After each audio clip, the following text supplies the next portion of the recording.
Hello and welcome back again to my YouTube channel, The Mommy Chacha Vlogs. For today's video, magbabahagi ako ng pampaswerte sa pera para ang daloy ng pera sa inyong buhay ay magaan at tuloy-tuloy. Kung kayo ay nahihirapan at sawa na sa kahirapan, sawa na sa kagipitan ng pera, sawa na sa alat ng pera, kung magkaroon man ng pera, ang bilis maubos, ang bilis mawala. Kaya kung kayo ay mahilig at panatiko sa mga pampaswerte, lalo na sa pampaswerte sa pera, para makaakit kayo ng swerte, ng prosperity, ng abundance, ng wealth at success, at tuloy-tuloy ang pasok ng pera sa inyong buhay, sundin at gawin lamang at subukan ang pamamaraan ng pampaswerteng ito na aking ibabahagi. Kailangan lamang kapag kayo ay gumagawa ng mga pampaswerte, dapat lagi yang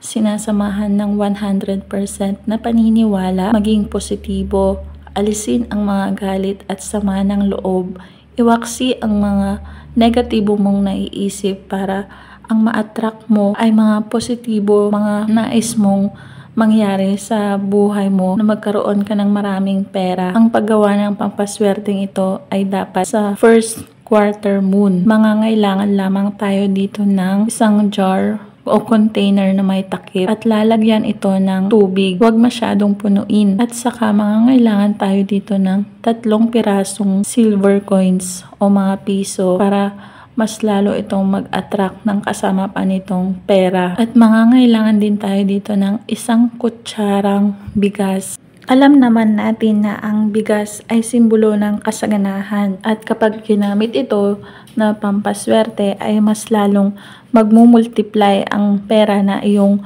matatanggap. At mangangailangan din tayo dito ng 1 kutsarang cinnamon powder. Ang cinnamon powder ang magpapalakas at maghahatak ng swerte sa pera dahil ang cinnamon ay merong magical properties na malakas na mag-attract ng kaperahan. Paghalu-haluin lamang ang sangkap at ito ay tatakpan.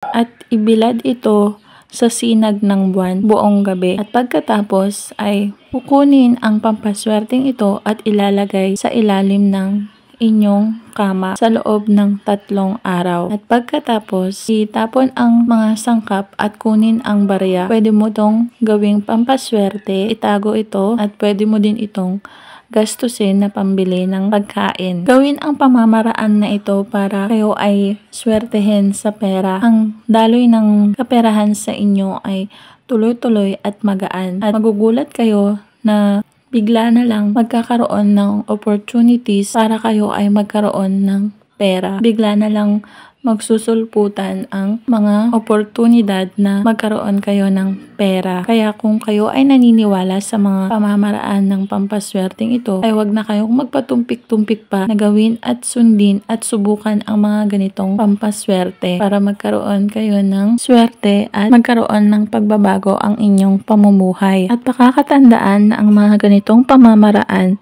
ay magsisilbing gabay at pampaswerte lamang. Tanging ang ating pagkilos, pagsusumika, pagsisipag, pagtsatsaga, pagdiskarte at pagtatrabaho at lalong-lalo na ang manalangin sa Poong May Kapal ang siyang makakatulong sa atin para tayo ay umunlad at matupad ang mga pangarap natin sa buhay na yumaman. At yun lamang po ang videong ito.